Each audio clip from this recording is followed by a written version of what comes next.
तो भाई जस्ट एक वीक पहले सैन डिएगो कॉमिक कॉन में आरडीजे के रिटर्न से मार्वल फैंस को परम आनंद का अनुभव कराने के बाद केविन फाइगी इस वीक एक बार फिर से मार्वल स्टूडियोज के पैनल के साथ डिज्नी के D23 में अपीयर हुए, जहां पे ऑडियंस को आयरन हार्ट और डेयरडेविल बॉर्न अगेन जैसे अपकमिंग शोज के ट्रेलर के साथ साथ captain America Brave New world और अगाथा ऑल अलोंग जैसे शोज की फुटेज भी देखने को मिली। तो आइए इसी D23 में मार्वल के पैनल के रिगार्डिंग थोड़ा और डिटेल में बात करते हैं। हेलो गाइज, मेरा नाम है अभिषेक और आप देख रहे हैं nerdy inside and this is Disney D23 special Comicast 360। So let's begin the show.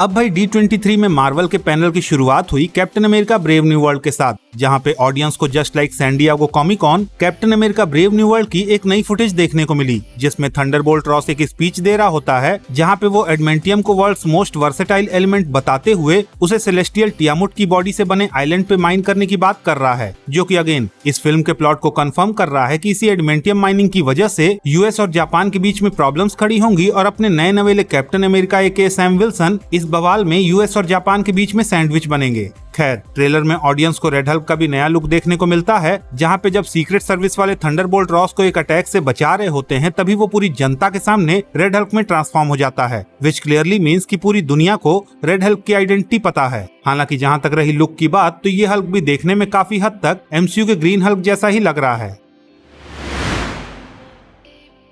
खैर, इसके बाद इस शो में आता है अगाथा ऑल अलोंग का पैनल, जहां पे मार्वल की तरफ से इस शो का एक नया ट्रेलर रिलीज किया गया, जो कि at the same time YouTube पे भी जनरल ऑडियंस के लिए रिलीज कर दिया गया। जहां पे अगर ट्रेलर की बात करें तो इस ट्रेलर का मेन फोकस अगाथा के कवन को असेंबल करने और उसके विचेज रोड की जर्नी पर है। हालांकि at the same time teaser के कंपैरिजन में इस ट्रेलर में एज सच कोई भी डिफरेंट और यूनिक पॉइंट्स नहीं थे जिनके बारे में किसी ब्रेकडाउन की जरूरत पड़े। हालांकि मैंने ऑलरेडी अगाथा ऑल अलोंग के टीजर का ब्रेकडाउन किया हुआ है, तो अगर आप चाहो तो आप इस आई बटन पे क्लिक करके उसे देख सकते हो।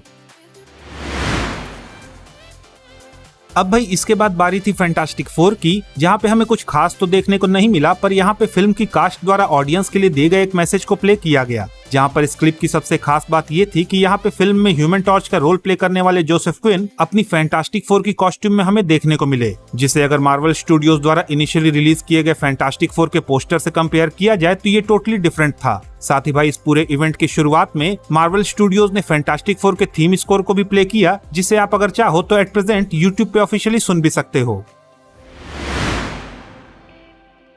अब भाई मार्वल के D23 का फर्स्ट यूनिक पैनल था आयरन हार्ट सीरीज का, जहां पे ऑडियंस के लिए इस सीरीज का एक एक्सक्लूसिव ट्रेलर रिलीज किया गया, जो कि वकांडा फॉरएवर के कुछ शॉट्स के साथ स्टार्ट होता है, जहां हम शूरी को रिरी विलियम्स का वाइब्रेनियम वाला आयरन हार्ट सूट वापस मांगते हुए सुनते हैं, जिसके बाद ऑब्वियसली रिरी का हार्ट ब्रेक हो जाता है। खैर, इसके बाद हम ट्रेलर में रिरी को डेस्परेटली अपना सूट बनाने की कोशिश करते हुए देख पाते हैं, जहां उसके इसी ऑब्सेशन की वजह से उसे कॉलेज से भी निकाल दिया जाता है। खैर, इसके बाद रिरी मिलती है पार्कर रॉबिन्स नाम के एक बंदे से, जो कि मोस्ट प्रोबेबली इस सीरीज का मेन विलेन द हुड होने वाला है। अब भाई अगर द हुड के पार्कर रॉबिन्स की बात करें तो कॉमिक बुक्स में उसके पास मैजिकल पावर्स होती हैं, जो उसे एक डीमन के क्लोक और बूट से मिली थी, और इवन द हुड वाला टाइटल भी उसे FBI ने उसके क्लोक की वजह से ही दिया था। खैर, coming back to the trailer, तो ट्रेलर में हम आगे रिरी विलियम्स को रिसोर्सेज की तलाश में पीटर की गैंग ज्वाइन करके कुछ चोरी चकारी और इलीगल एक्टिविटीज करते हुए देखते हैं, और फिर भाई ट्रेलर के एंड में हमें रिरी विलियम्स का नया आयरन हार्ट सूट भी देखने को मिलता है, जो कि लुक वाइज तो काफी हद तक आयरन मैन के सूट से डिफरेंट है, पर इसकी वाइब काफी हद तक फर्स्ट आयरन मैन सूट के जैसी ही है। अब भाई D23 में मार्वल स्टूडियोज के पैनल की एंडिंग होती है much awaited Daredevil born again के पैनल के साथ, जहां पे शो की पूरी कास्ट से थोड़ी बातचीत के बाद ऑडियंस को डेयरडेविल बॉर्न अगेन का एक ट्रेलर देखने को मिलता है, जो कि सच में इतना एपिक और ऑसम था कि फैंस को चरम सुख की प्राप्ति हो जाए। खैर, अब अगर ट्रेलर की बात करें तो इस ट्रेलर में भी हमें नेटफ्लिक्स वाले डेयरडेविल शो की ही वाइब देखने को मिलती है, जहां ट्रेलर देखकर काफी हद तक ये कंफर्म है कि Daredevil born again in a way Daredevil season 4 ही है, क्योंकि यहाँ पे हमें एक तरफ सीजन 3 में दिखने वाला बुलसाई जेल में देखने को मिल रहा है, तो वहीं दूसरी तरफ हमें फॉगी कैरन और वेनेसा जैसे कैरेक्टर्स के रिटर्न के साथ ये भी जानने को मिलता है कि इस सीजन में हमें विल्सन फिस्क और मैट मर्डॉक के बीच एक तरह से डेविड वर्सेस गोलायथ वाली फाइट देखने को मिलेगी। क्योंकि भाई अगर आपने एको की सीरीज का फिनाले देखा है तो आपको पता चली गया होगा कि अपने किंगपिन भाई साहब अब नेतागिरी वाली लाइन में एंटर करके न्यूयॉर्क के मेयर बनने वाले हैं, जहां पे वो एक तरह का एंटी विजिलेंटी वाला लॉ लेकर आएंगे। सो ऑब्वियसली बवाल तो बड़ा होने ही वाला है। अभी मजा आएगा ना भिड़ो।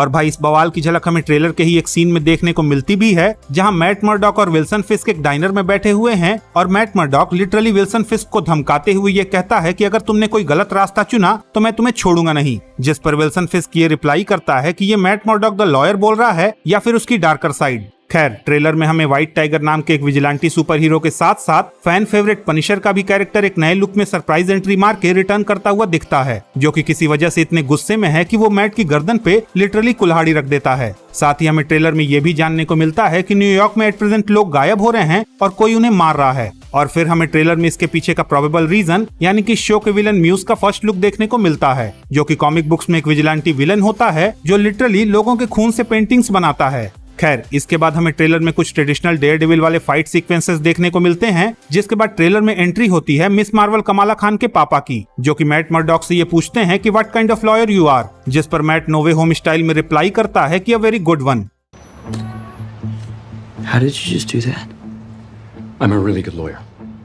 अब भाई सच में ट्रेलर देख के तो ऐसा लग रहा था कि वाकई इस शो में कुछ बहुत ही बड़ा होने वाला है और आई थिंक कहीं ना कहीं इस शो में मिस मार्वल कमाला खान का भी अपीयरेंस होता हुआ दिख रहा है। So let's see Marvel studios इस ट्रेलर को जनरल ऑडियंस के लिए यूट्यूब पे कब रिलीज करता है, क्योंकि भाई मैं पर्टिकुलरली इस ट्रेलर को अच्छी क्वालिटी में देखने के लिए काफी ज्यादा एक्साइटेड हूँ। तो गाइस दैट्स इट, ये थी मार्वल स्टूडियोज के D23 के पैनल के रिगार्डिंग ऑलमोस्ट कंप्लीट डिटेल्स। अगर आपको ये डिटेल्स पसंद आई तो प्लीज इस वीडियो को लाइक कीजिए, शेयर कीजिए और हाँ, अगर आपके कुछ सजेशंस हैं तो please don't forget to comment और जाते जाते प्लीज इस चैनल को सब्सक्राइब करना भी ना भूलें। तो मिलता हूँ मैं आपसे अगली वीडियो में, तब तक के लिए have fun and enjoy the day.